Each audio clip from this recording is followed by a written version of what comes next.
Hi everyone, welcome to There Yetunde. My name is Yetunde.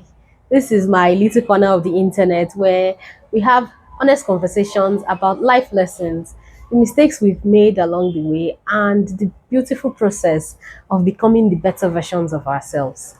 Today, I want to share with you how being shy and reserved shaped my life and how I'm beginning to walk in boldness and in freedom. Growing up, I was that girl who wore being shy and reserved like a badge of honor. I would walk into a room and immediately find a corner to sit in just to make sure nobody talks to me. In that my little corner, I would look at people in amazement as how they are able to talk to other people, carry on conversations, and flow. But honestly, it wasn't just being shy and reserved that was my problem. My problem was fear. I had the fear of talking. I had the fear that if I opened my mouth, rubbish would just come out. I didn't want to be laughed at. I didn't want to be mocked. So instead of taking a chance and talking to people and making mistakes along the way, I would just recline into a corner and stay there until I can go back home. I strongly believe that this identity of shy and reserved held me back in life. It took away a lot of opportunities that I could have had growing up.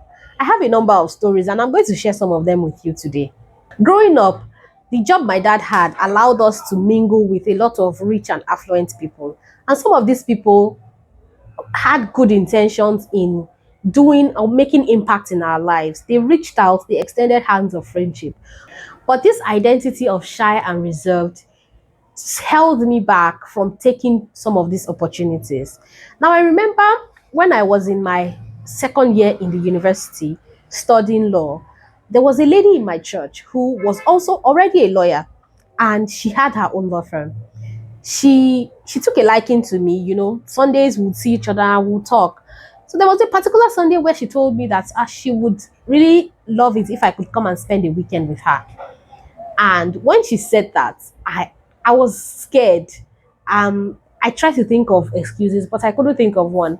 When my parents heard about the invitation, they were excited and they encouraged me to go. Now Friday came. After lectures, I packed a few things and I went to her office to go wait for close of work.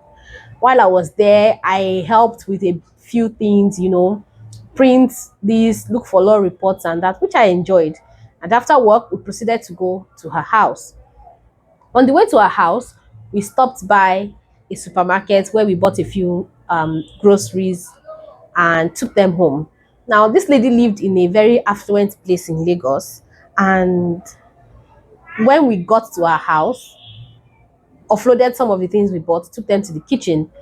That was when I realized that a lot of the things we had bought at the supermarket, she already had at home. It's just that they were frozen.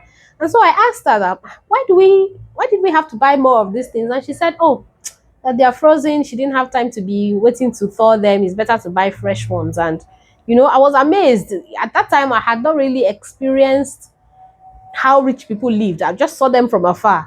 And when she said that, it was strange to me. So we went ahead and made dinner. While we were having dinner that night, she then told me that she had also invited some other ladies who were going to meet at the cinema the next day, Saturday. And after a movie, would have lunch. And honestly, let me tell you, that statement frightened me even more. Like, I'm already like afraid to be here. And now I have to go and meet more people tomorrow and talk to them and mingle with them. It really frightened me.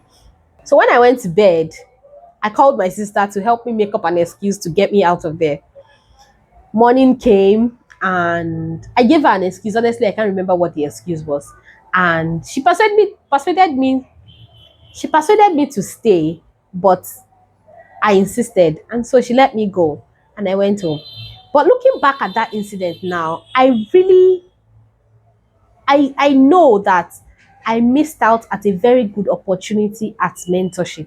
This was a woman who was already doing what I was studying to do and was already excelling at it. And she reached out genuinely to draw me close to her, and I reclined just because I was afraid. I was scared of the unknown.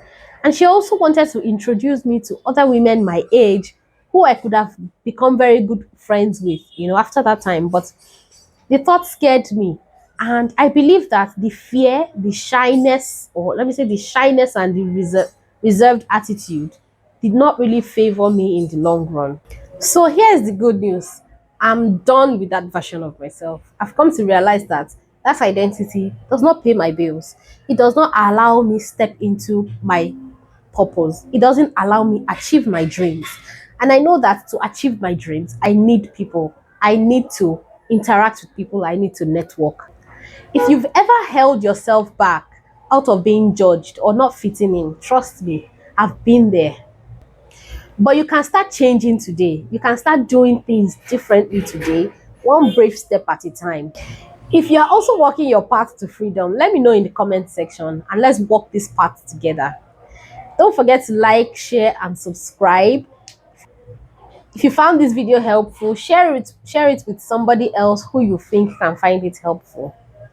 Until next time, bye bye.